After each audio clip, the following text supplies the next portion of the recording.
সাবেক ভূমিমন্ত্রী সাইফুজ্জামান চৌধুরী জাভেদের সম্পদ জব্দের পর এবার বসুন্ধরা গ্রুপের চেয়ারম্যান আহমেদ আকবর সোবহানের দুই ছেলে সহ 4 বাংলাদেশের সম্পদ জব্দে যুক্তরাজ্যে চিঠি পাঠিয়েছে দুদক।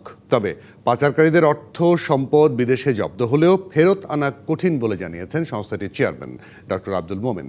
এছাড়া টিউলিপ সিদ্দিকের অভিযোগ উড়িয়ে দিয়ে বলেছেন, দুদকের কাছে টিউলিপ ব্রিটিশ নন, বাংলাদেশি নাগরিকত্বের প্রমাণ থাকায় আসামি করা হয়েছে। বাংলাদেশের সাবেক ভূমিমন্ত্রী সাইফুজ্জামান চৌধুরী জাভেদের সম্পদ জব্দ করেছে যুক্তরাজ্যের ন্যাশনাল ক্রাইম এজেন্সি এনসিএ। দুদকের মামলার পর সম্প্রতি এই পদক্ষেপ নেয় যুক্তরাজ্য।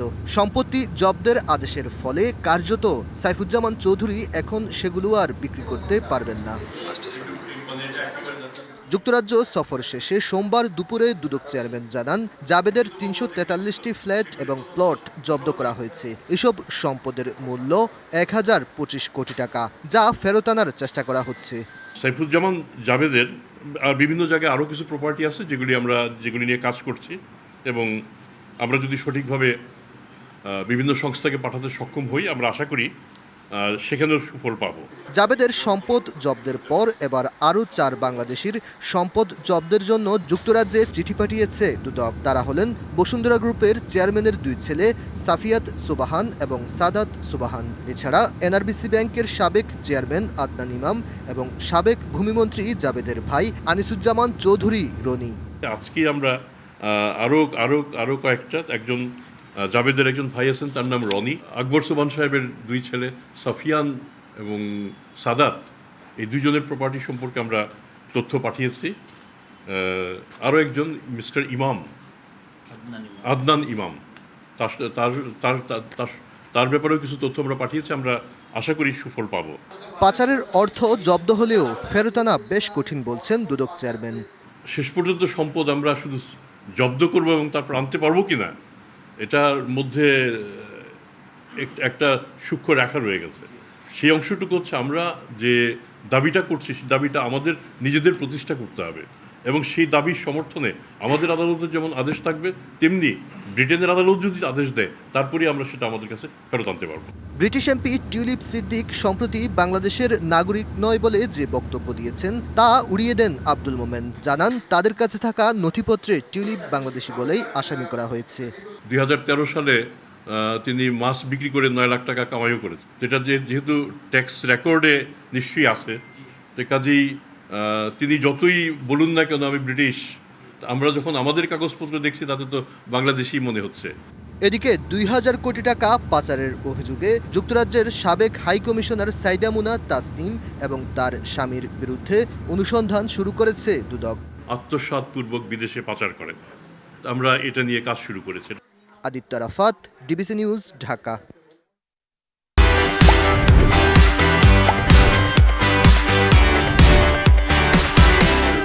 বার্তাকক্ষ থেকে আমাদের সঙ্গে যুক্ত হচ্ছেন সহকর্মী আদিত্য আরাফাত। আপনাকে স্বাগত।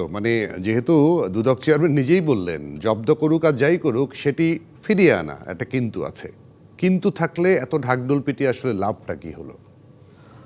জুল, আপনাকে জানিয়ে রাখি, অন্তর্বর্তী সরকার গঠনের পর থেকে পাচারকৃত অর্থ ফেরত আনার জন্য ব্যাপকভাবে কাজ শুরু করেছে, এবং এইটিকে আসলে সাধুবাদও দিতে হয়। কারণ হচ্ছে যে সরকার গঠনের পর থেকেই তারা বলেছে যে গত 15 বছরে যেসব অর্থ বাংলাদেশ থেকে পাচার হয়েছে সেসব অর্থ পরিমাণ আসলে অনেক। আমি আপনাকে যদি সবশেষ একটি পরিসংখ্যান দিতে চাই, যে ওয়াশিংটন ভিত্তিক একটি প্রতিষ্ঠান, গবেষণা প্রতিষ্ঠান জিএফআই এর প্রতিবেদনে যে বলা হয়েছে, বাংলাদেশ থেকে আসলে প্রতি বছর আমদানি রপ্তানি সহ বিভিন্ন আড়ালে বিভিন্ন কায়দায় ৯৮,০০০ কোটি টাকা প্রতি বছর বাংলাদেশ থেকে পাচার হয়ে যায়।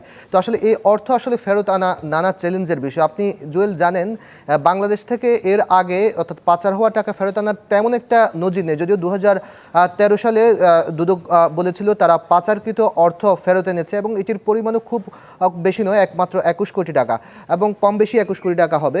এবং এই অর্থ ফেরত আনার পর থেকে বাংলাদেশ থেকে আসলে পাচারকৃত কোনো অর্থ ফেরত আসলে আসলে আসেনি।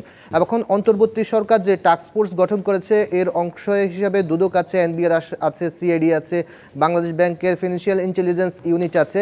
এই প্রতিষ্ঠানগুলো আসলে পাচারকৃত অর্থ ফেরত আনার চেষ্টা করছে এবং তদন্ত সংশ্লিষ্ট যারা আছেন এই প্রক্রিয়ায় যারা আছে, ব্যক্তিগতভাবে আমার কথা হয়েছে তাদের সাথে, তারা বলছেন আসলে পাচারকৃত অর্থ ফেরত আনার যে চ্যালেঞ্জগুলো রয়েছে এখানে মেন বিষয়টি হচ্ছে যে বাংলাদেশ থেকে যে অর্থ ফেরত যে দেশে গিয়েছে সেই দেশে প্রথমত বাংলাদেশের আদালতের একটি রায়ের কপি থাকতে হয় এবং যে রায়ে বলা হয় যে বাংলাদেশ থেকে অর্থ পাচার হয়েছে, এবং দ্বিতীয়ত হচ্ছে যে এই বাংলাদেশ থেকে যে রায়ের কপিটি যখন বিদেশে যাবে সেই কপিটি আবার তারা তদন্ত করে দেখে এবং সেই দেশের আদালত কর্তৃকও আদেশ হতে হয়। এবং এইটি হওয়ার পরও বাংলাদেশের অর্থাৎ বাংলাদেশ থেকে যে টাকা পাচার হয়ে গেছে সেটি আসা আসলে খুব একটা সহজ না। এখানে যত কথাই বলা হোক না কেন, বাংলাদেশের অর্থ যে দেশে পাচার হয় সে দেশের আসলে অর্থনীতি সমৃদ্ধ হয়। তো কোনো দেশ আসলে সহজে তাদের দেশে যে অর্থ বিনিয়োগ হয় সে দেশের অর্থ আসলে দিতে চায় না। যদিও বিভিন্ন সেমিনারে বা আন্তর্জাতিক বিভিন্ন সভা সেমিনারে বিভিন্ন আন্তর্জাতিক দেশ বিভিন্ন উন্নত বিশ্বগুলো বলে থাকে যে পাচারকৃত অর্থ পুনরুদ্ধার অপরাধের বিষয়ে, তারপর মানি লন্ডারিং বা অর্থ পাচারের বিষয়ে অনেক কথা বলে থাকে, কিন্তু বাস্তবতার আসলে প্রেক্ষাপট আসলে ভিন্ন। সেই জায়গা থেকে আসলে বাংলাদেশের কূটনীতিকভাবে হোক বা এটি অবস্থা আরো জোরালো করতে হবে। আরাফাত, একটা কথা নিশ্চয়ই আপনি জানেন যে বাংলাদেশ ব্যাংকের গভর্নর কিন্তু বলেছেন যে একটা সমঝোতার বিষয়ে কথাবার্তা হচ্ছে বা আলোচনা হচ্ছে, সেরকম হলে কি আনা সম্ভব কিনা? সমঝোতার বিষয়ে কথাবার্তা হচ্ছে আসলে যেটি বলা হচ্ছে, ধরেন যে বাংলাদেশ থেকে কিছু অর্থ আমি যেমন যুক্তরাষ্ট্র সহ আরও বিভিন্ন দেশে পাচার হয়েছে। এখন পাচারকৃত যেসব অর্থ পাচার হয়েছে সে অর্থগুলো কিন্তু সেই দেশে অর্থ হিসেবে নেই এবং সেগুলো কিন্তু বিনিয়োগ হয়ে গেছে, আবাসন খাতে বিনিয়োগ হয়েছে, বিভিন্ন খাতে এগুলো বিনিয়োগ হয়েছে এবং সেই খাতে অর্থাৎ শুধুমাত্র ব্যাংকে নেই অর্থগুলো, এবং এই অর্থগুলো যেগুলো সম্পদে রূপান্তরিত হয়েছে সেই অর্থগুলো আসলে ফেরত আনা খুব একটি সহজ নয়। তবে এখন পর্যন্ত আমরা যেটি দেখতে পেয়েছি যে সরকারের পক্ষ থেকে এবং দুদকের পক্ষ থেকে বাংলাদেশ ব্যাংকের গভর্নরও বিদেশে গিয়েছেন এবং সবশেষ দুদক চেয়ারম্যানও বিদেশে গিয়েছেন এবং তাদের দেন দরবার এবং ফেরত আনার বিষয়ে যাদের প্রচেষ্টা সেই প্রচেষ্টা কিন্তু অব্যাহত আছে। এখন আসলে এখানে আপনি শুনেছেন আজকের ব্রিফিংয়েও দুদক চেয়ারম্যানও বলেছেন যে এটি আসলে কঠিন এবং মহা চ্যালেঞ্জের একটি কাজ এবং সেই চ্যালেঞ্জটুকু আসলে কতটুকু তারা উঠতে পারবেন সেটি এখন বিষয়। জি, সেটি দেখার অপেক্ষায় রইলাম আমরা। আরাফাত, অনেক ধন্যবাদ, কৃতজ্ঞতা আপনাকে সময় দেওয়ার জন্য। আমাদের অ্যাসাইনমেন্ট এডিটর আদিত্য আরাফাত ছিলেন আমাদের সঙ্গে।